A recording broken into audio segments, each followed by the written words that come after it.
আসসালামু আলাইকুম। মৌলভীবাজার থেকে আপনাদের সাথে আছি লুনা চৌধুরী। আমার পাশে আমি চ্যানেলে সবাইকে স্বাগতম। ভিউয়ার্স বন্ধুরা, আরেকটি নতুন দিনে আপনাদের মাঝে আরেকটি নতুন ভিডিও নিয়ে আমি চলে এসেছি। তো বন্ধুরা, সবার প্রতি অনুরোধ থাকবে ভিডিওটির প্রথম থেকে শেষ পর্যন্ত আমার পাশে আমি সাথেই থাকার জন্য।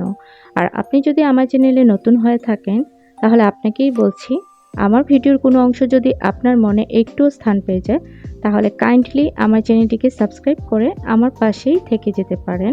আর আমার ভিডিও যদি আপনার বেশি ভালো লাগে অবশ্যই একটি লাইক করতে ভুলবেন না ভিডিওতে। তো বন্ধুরা, আপনাদেরকে নিয়ে এবং আকাশটাকে সাথে নিয়ে আজকের ভিডিও আমি এখানেই শুরু করে দিলাম। তো আজকে হচ্ছে প্রথমত আপনারা যা দেখবেন সবকিছুই হচ্ছে রেসিপি। সকালবেলার নাস্তা আপনাদের সাথে আমি শেয়ার করব, তারপর দুপুরে এবং রাতে আমি যা যা করেছি সেগুলো আপনাদের মাঝে আমি শেয়ার করে দেব। তো বন্ধুরা, আপনারা সবাই কি ভালো আছেন আমি জানি না, তবে আমি সবার জন্য দোয়া করি প্রতিটা মানুষের যেন তার পরিবার নিয়ে অনেক বেশি ভালো থাকে। আর যারা আমার ইউটিউবার বন্ধুরা আছেন তাদের জন্য তো দোয়া আমি অল টাইম করি। তো বন্ধুরা, সবাই আমাকে এভাবেই একটু একটু করে সাপোর্ট করে যাবেন, যাতে কখনো আমি একটু সফলতার মুখ দেখতে পারি। তো যাই হোক বন্ধুরা, এখন হচ্ছে সকালবেলা নাস্তা করব আমরা। দেখছেন এখানে ব্রেড ডিম বানানো হয়েছে, তারপর হচ্ছে 2 রকমের বিস্কুট আছে, কলা আছে। তো এগুলা দিয়ে আমরা নাস্তাটা সেরে নেব সবাই। তারপর কিন্তু আমরা চাও খেয়ে নিয়েছি নাস্তা করার পর বন্ধুরা।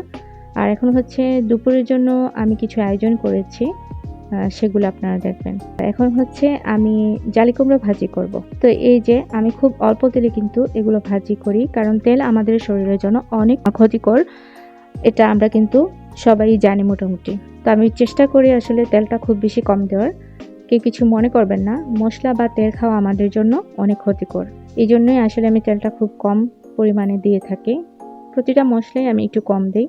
তো যার কারণে অনেক সময় হয়তো আমার রেসিপিগুলো আপনাদের কাছে অনেকের ভালো নাও লাগতে পারে, কিন্তু স্বাস্থ্যসম্মত, এই জন্য আমি এই উপায় করার চেষ্টা করি। তো বন্ধুরা, আমি কিন্তু পরিষ্কার করে নিয়েছিলাম জালি কুমড়োটা, কেটে তারপর ধুয়ে পরিষ্কার করে নিয়ে পানি ছড়িয়ে নিয়েছি। আর এখন হচ্ছে এখানে আপনারা তো জানেনই যে এই কুমড়া ভাজিতে কি কি দেওয়া হয়। তো আমি আবার বলে দিচ্ছি আমি যা দিয়েছি। পরিমাণ মতো লবণ, তেল, তারপর পেঁয়াজ কুচি দিয়েছি, কাঁচামরিচ কুচি দিয়েছি, তারপর হচ্ছে আমি এখানে একটু 5 ফোড়ন এড করেছি। এটা দিলে ভালো লাগে, স্মেলটা সুন্দর আসে সেজন্য। তো এটা কিন্তু রান্না শেষ। আর এখানে হচ্ছে আমি ডিম রান্না করব, যে ডিম, আলু দিয়ে ডিম রান্না করেছি। বাচ্চারা বলেছে আলু দিয়ে ডিম খাবে, সেজন্য ডিম রান্না করলাম। আর এরপর যা করব সেটাও দেখবেন। তো বন্ধুরা, আমার মনে হচ্ছে অনেকেই চলে গেছেন, কারণ এটা দুঃখ পাওয়ার কিছু না, এটা অনেকেই করেন, তবে সবাই করেন না। আরও বলেছি আমি কথাটি আপনাদেরকে। আসলে এটা দুঃখজনক, আমাদের ইউটিউবারদের জন্য খুব বেশি দুঃখজনক। তো কিছু করার নেই, আসলে জোর করে তো কিছু হয় না। যারা মন থেকে ভালোবেসে ভিডিওটা দেখেন তারা কিন্তু পুরোটাই দেখবেন, আমি জানি। তো আপনারা দেখেন, আমার কিন্তু ডিম এবং আলু রান্নাটা হয়ে গেছে অলরেডি। এখন আমি একটি বাটিতে পরিবেশন করব আপনাদের মাঝে, আমার মতো করে, খুব সাধারণভাবে।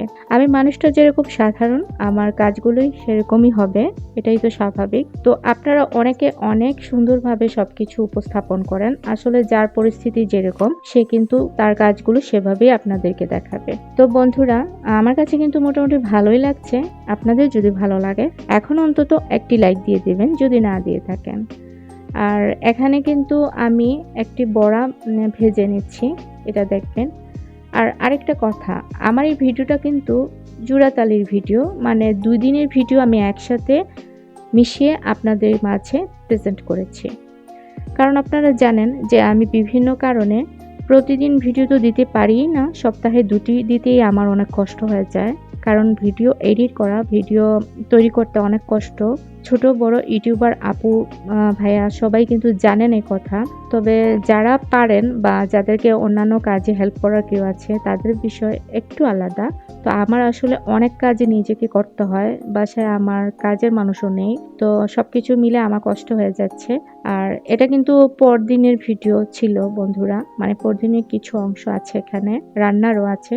আর এটা হচ্ছে আমরা এই যে একটা পেঁয়াজু বানিয়েছি, এটা পেঁয়াজু বলা ঠিক হবে না, আবার বললে বলতেও পারেন। এখানে কিন্তু আলু কুচি করে আমি এই বড়াটা বানিয়েছিলাম, এটা ময়দা এবং আলু দিয়ে, তারপর নুডলসের মশলা, মরিচ গুঁড়ো, হলুদ গুঁড়ো সবকিছু দিয়ে, পেঁয়াজ কুচি, কাঁচামরিচ এগুলো দিয়ে করেছিলাম। রান্না কিন্তু কয়েকটা দেখেছেন, এই রান্নাগুলো কিন্তু 2 দিনের ছিল। তো আমি সবকিছু একসাথে করে 5 মিনিটের একটি ভিডিও বানিয়েছি। এখানে চিংড়ি মাছ ভুনা করেছিলাম একদিন আমি, তো সেটাও আপনাদের মাঝে প্রেজেন্ট করেছি। তো যাই হোক বন্ধুরা, আজকের ভিডিও মূলত এই পর্যন্ত ছিল। যারা কষ্ট করে ধৈর্য ধরে আমার পাশে আমের সাথে ছিলেন এতক্ষণ পর্যন্ত, আবারও সবাইকে অসংখ্য ধন্যবাদ জানাচ্ছি। তো বন্ধুরা, আপনারা সবাই ভালো থাকবেন, আমি মন থেকে দোয়া করি। নিশ্চয়ই আবারও আপনাদের মাঝে ফিরে আসব নতুন কোনো দিনে আরও একটি নতুন ভিডিও নিয়ে। সেই পর্যন্ত সবাই সবার ফ্যামিলি নিয়ে অনেক বেশি ভালো এবং সুস্থ থাকবেন। আসসালামু আলাইকুম, আল্লাহ হাফেজ।